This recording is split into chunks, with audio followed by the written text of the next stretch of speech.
Hello friends, কেমন আছো তোমরা? আমি মৌসুমি ভৌমিক তোমাদের সাথে আরও একটা ভিডিও নিয়ে চলে এসেছি। বন্ধুরা, এখন তোমরা যে নদীটাকে দেখতে পাচ্ছ সেটি খুলনা জেলায় অবস্থিত। এই নদীটার নাম হচ্ছে ভৈরব নদী এবং এটা স্থানীয় নাম চন্দ্রভাগা। এই নদীটা বর্ষাকালে খুব বিধ্বংসী আকার ধারণ করে এবং চারপাশে সব কিছু ভাঙনে ভেঙে নিয়ে যায়। তোমরা দেখতেই পাচ্ছ পাথরের পিলার দেওয়া হয়েছে, বালির বস্তাও দেওয়া হয়েছে ভাঙন প্রতিরোধ করবার জন্য। দেখো, দক্ষিণাঞ্চল কিন্তু সবসময় জোয়ার ভাটি প্রবণ এলাকা। জোয়ারে পানি আসে এবং ভাটিতে পানি চলে যায়।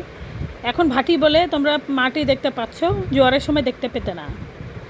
দেখো, এলাকাটা কিন্তু অত্যন্ত সুন্দর, কিন্তু খুলনা জেলার মানুষ সবচেয়ে বেশি যে সমস্যা ফেস করে সেটা সুপেয় পানির অভাব। এখানকার পানিগুলো অত্যন্ত লোনা হয় এবং বর্ষার মাঝামাঝি সময় এগুলো সুপেয় হতে শুরু করে।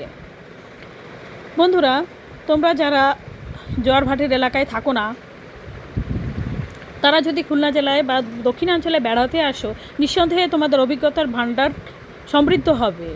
ধন্যবাদ।